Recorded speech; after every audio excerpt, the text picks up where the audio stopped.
नमस्कार, आप देख रहे हैं आज तक। मैं हूं आपके साथ रोहित सरदाना। लगातार आज सुबह से आज तक आपके लिए एक विशेष सीरीज लेकर आया है, कोरोना से नई जंग डॉक्टरों के संग। कोरोना के इस बढ़ते खतरे पर आज तक ने आज सुबह से बहुत सारे डॉक्टर्स, बहुत सारे रिसर्चर्स, बहुत सारे वैज्ञानिकों को बुलाया और लगातार कोरोना से जुड़े सवाल जो आपके मन में है उनके जवाब हम आपके लिए तलाशने की कोशिश कर रहे हैं। इस घंटे का हमारा मुद्दा है, बच्चों पर आया है कोरोना का खतरा। जब कोरोना की पहली लहर आई थी तो सबसे ज्यादा खतरा बुजुर्गों और पहले से गंभीर बीमारी से ग्रस्त लोगों को बताया गया था, लेकिन इस बार जो सेकेंड वेव आई है वो बच्चों पर भी भारी पड़ रही है। 2 महीने से कम वक्त में 80,000 बच्चे कोरोना से संक्रमित हुए हैं।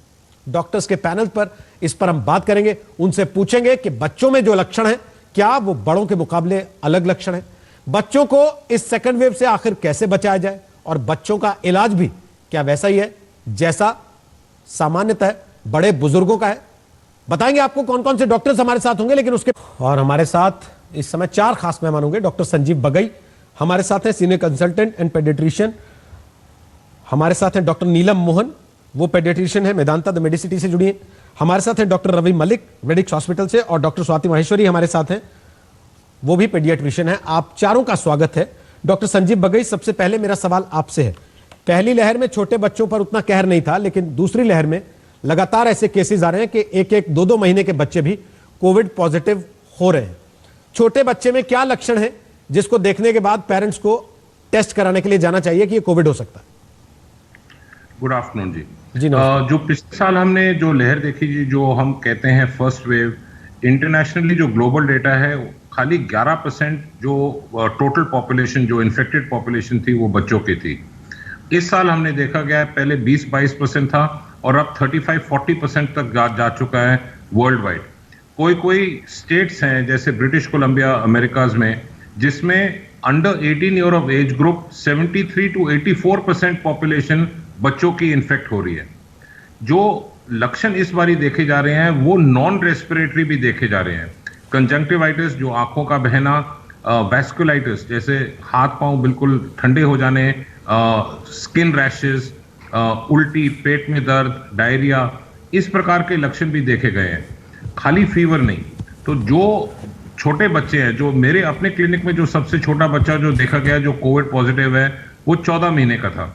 मेरा ये सब लोगों को एडवाइस है कि अगर कोई भी बच्चा, स्पेशली छोटा इन्फेंट जो हो, ठीक से दूध या खाना ना खाए, उल्टी, पेट में दर्द या पेशाब ठीक ना हो, कोई भी स्किन रैश या आंखों में पानी बहना, आपको लगे कि अगर बच्चा बिल्कुल ठीक नहीं है, पहली चीज है आप डॉक्टर से संपर्क करें।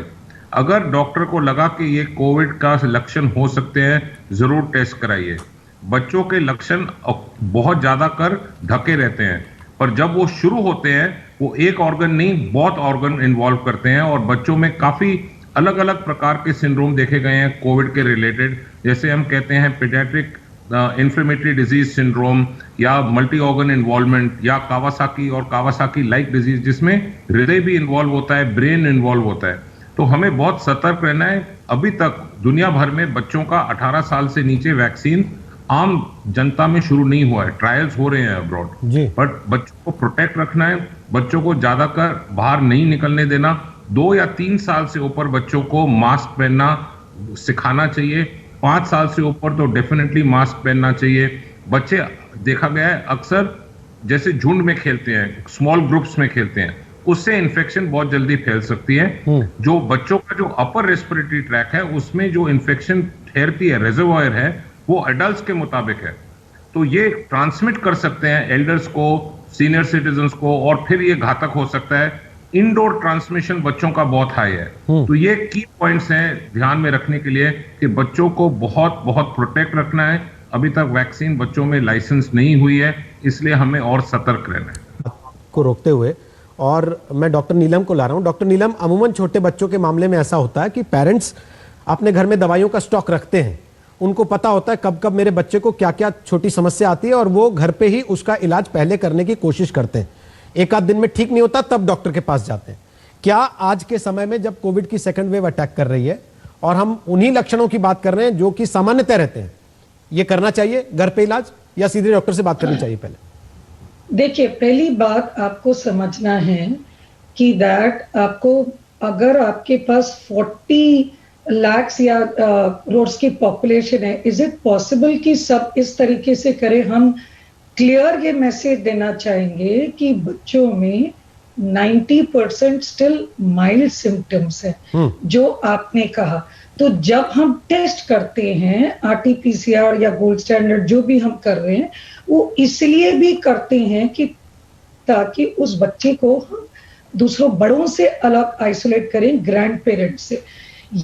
ये नहीं है कि आप बिल्कुल सही फरमा रहे हैं कि हर बच्चा जिसको बुखार है, थोड़ा जुकाम है, उन सबको अगर हम टेस्ट कर रहे हैं, आपसे मैं सहमत हूं। I will not agree for all the testing for everybody. आपको आइडेंटिफाई करना है what are the high risk factors. आपको बर्डन लोड कम करना है मेडिकल फैसिलिटी पे। अगर अभी सारी फैसिलिटी मेडिकल इस तरीके से अपना 80% पॉपुलेशन जो या 90% बच्चे जो सीवियर नहीं है उस पर नहीं लगा। सो आपने जैसे बताया, अगर बुखार है, जुकाम, खांसी, वायरल है, जो हाई रिस्क फैक्टर है, लेस देन 1 ईयर, बच्चा ओबीस हो, उसको पहले से अस्थमा हो, उसको डायबिटीज हो, उसको पहले से कोई heart condition, liver, kidney condition हो, इन कंडीशन में मैं समझ सकूंगी कि दैट। लेकिन आपने एक और बढ़िया सवाल किया, अगर बच्चे को कहां से होगा? घर के कंटैक्ट से होगा। तो अगर फैमिली में कंटैक्ट हिस्ट्री है कि बुखार हुआ है, कोविड हुआ है, तब आप इसको समझे। Majority of the time asymptomatic to mild हैं, वो नहीं, ओनली 5% सीवियर हैं और 0.5% क्रिटिकल है।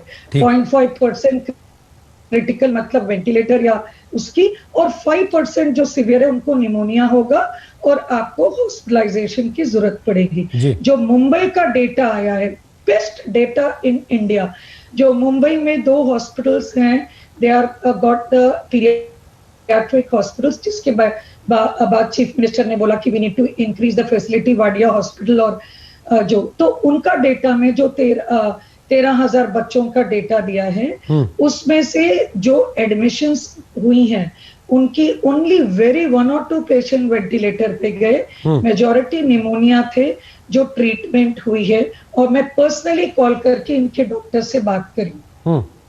तो क्लियर मैसेज दें आप सबको कि कैसे प्रोटेक्ट करें, और वो कैसे का जवाब है मास्क।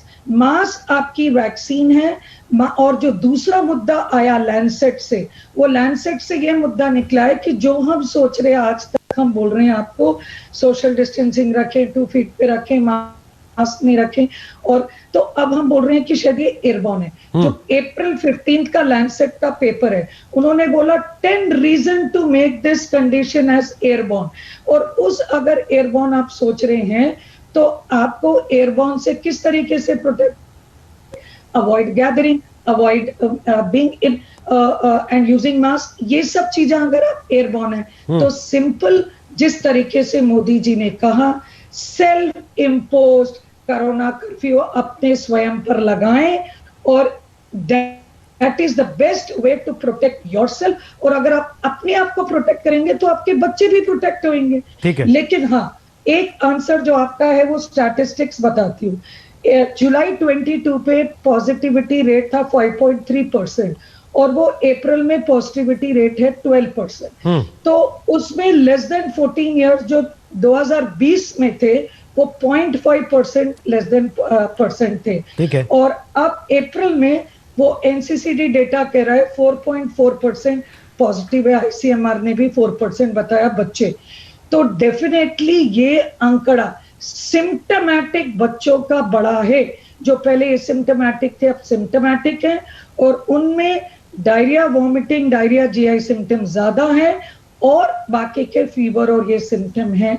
ये मैसेज आपको जी डॉक्टर साहब। डॉक्टर